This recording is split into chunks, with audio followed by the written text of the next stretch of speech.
Okay, we're at a police/military base here in the Nile Delta. This place is very surreal. We've been going through incredible agricultural areas, and now this whole ancient archaeological site has basically almost nothing growing on it.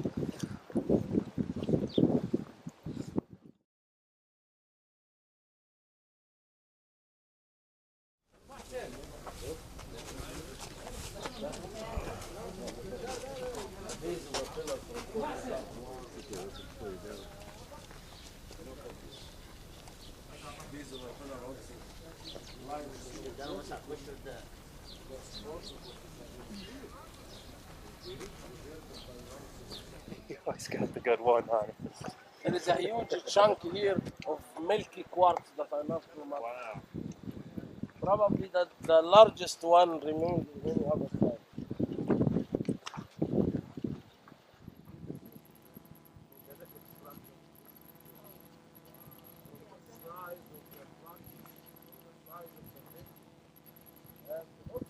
So we're several hundred miles away from any granite or quartzite stone quarry, and yet look at the number and size of these huge blocks here.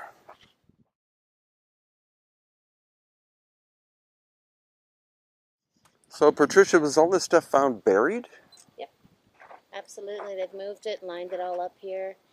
And you can look out here and you'll look at how the desert moves and all these lumps. Everything under there. This site is covered. We're probably only seeing 2%, if that, of what's underneath the sands. And as you walk around, you're going to see amazing. You're going to see the obelisks that they tried to take away, and because they didn't understand the physics of it, they're broken in two all over the place. Over here is the sacred lake. And it's built and constructed, and there's even, as you go down the steps, you can see there's writings along the bottom. But this whole site, most of it's underground. But what we're seeing is unbelievable. When I've been reading Petrie's original text, he said that there was roughly 120-foot colossi here. One colossi, but he speculates that there should have been two, but they've only found the one. But he said it was all into pieces, and from Ramses the second time, they have been carving things out of these pieces, but said there was enough pieces that he could fit it together to a minimum of 120 feet high. And it would have been a granitic stone. That he said it was a granitic as opposed to being the quartzite like these ones. Any estimate on the weight? Well, he equated it with the Ramesseum. So Big. 700 to 1,000 tons. Moved either from the eastern desert or from Aswan Quarry. That's right. Which is at the opposite end of Egypt. That's right.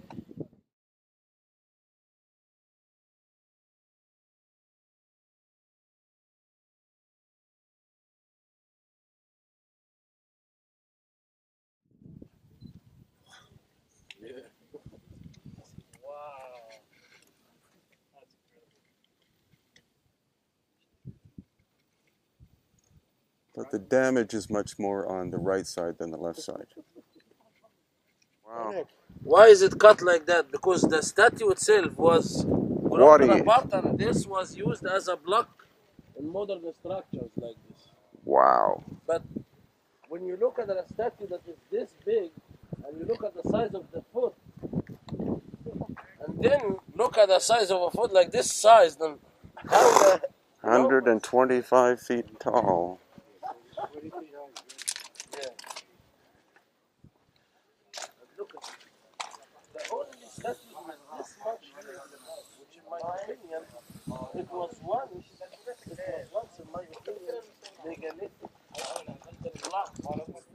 These are not Aswan granites. These have a really they have a reasonable quartz content in them. So I'm not sure where they come from.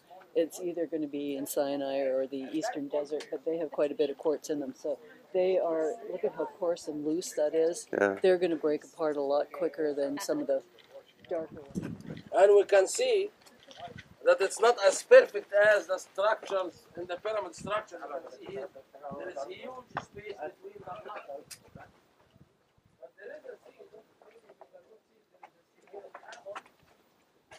Doing dynamic video here, folks. One solid piece of granite.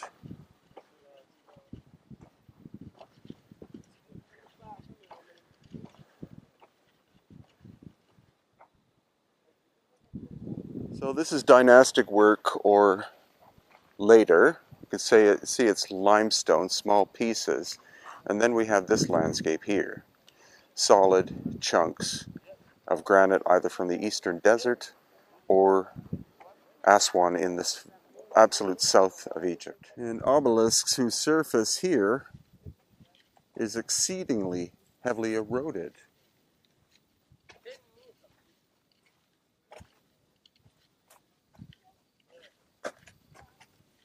Lots of obelisks.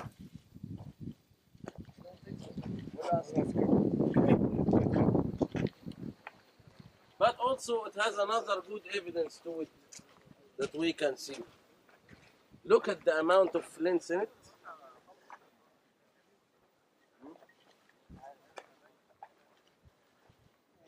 I think perhaps that these came first because they've got the better cuts that have been preserved. Uh-huh. And I think it's because they're finer crystalline size and the lattice structure holds together. So when they cut it with precision, it holds that precise angle and the smoother cut on it. This one stuff is even worse. Right. But this is not like the King's chamber. The King's chamber stuff is more like granite diorite, and it is the precision cuts on it. Oh, this is travertine? And you think that it's possible that the travertine isn't even from Egypt? Well, from what I've seen of the hot springs around here, they are fairly small hot springs. This could be from one of the smaller hot springs because you can see the crystal size. Whereas, remember in Karnak, we were seeing those calcite crystals about this thick before they hit the mudstone. That thick again, mudstone. These are very small. I think this may be local or maybe just on the edge of one. Okay.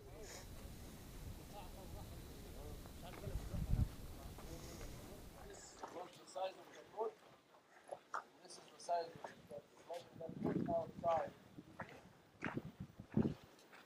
It's 5 times bigger than this. How solid is flint on the most scale? 7. 7? Depends on the silica. What you had there is, she said it was quartzite with shirt that it with flint in it. So the amount of silica would give it up to 7. Those are not Right. melting. No. I think it's better than natural stuff. Well, see, there was a piece at the other place that.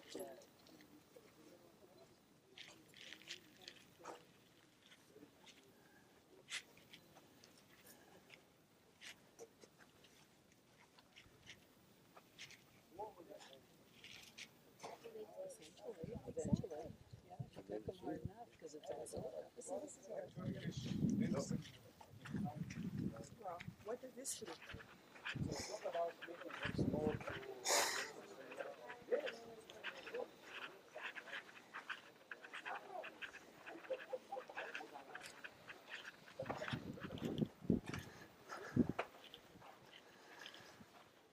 So, Susan, here's an interesting piece of stone or something.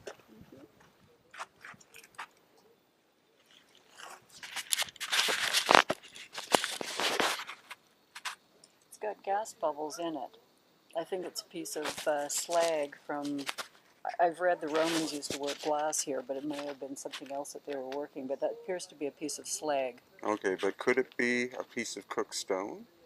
No. No? When you feel it, it's just way lighter. It's from the smelting process. Oh, yeah, there's way too much destruction and surface damage here. Possible evidence of the stone being scorched.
Very cool.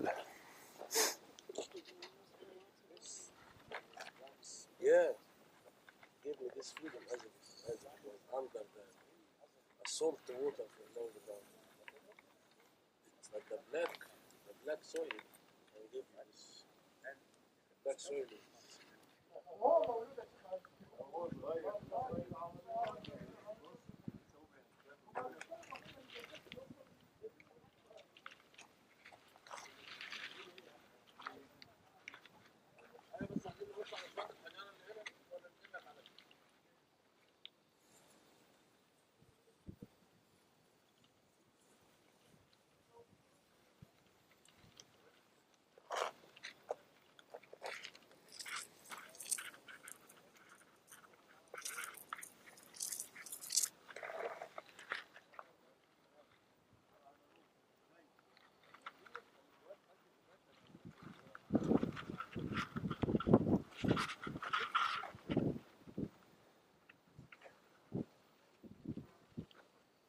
So you see the limestone, and that tells us this is likely dynastic period. However, you have these massive slabs of granite, and not just massive slabs of granite.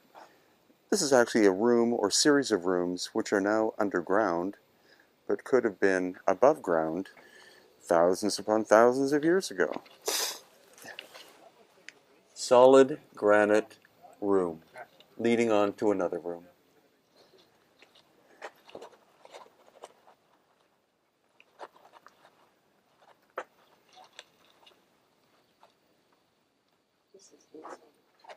Yes, it's like this on top. We Shashank, Buzusenes, also Kuntu, we come in.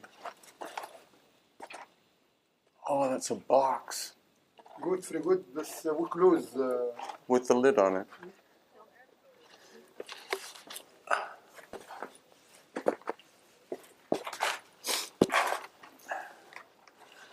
So, an underground structure with giant slabs of granite. And I don't know what that is. Whether it might be a box. So this site is called Tanis. It's located about 4 hours north of Cairo. Phenomenal site, megalithic, seems to have been buried as a result of a cataclysm. It was likely dug up during dynastic times by Ramses II in order to utilize the granite for other construction purposes. And then the famous French archaeologist Mariette did some work here and others.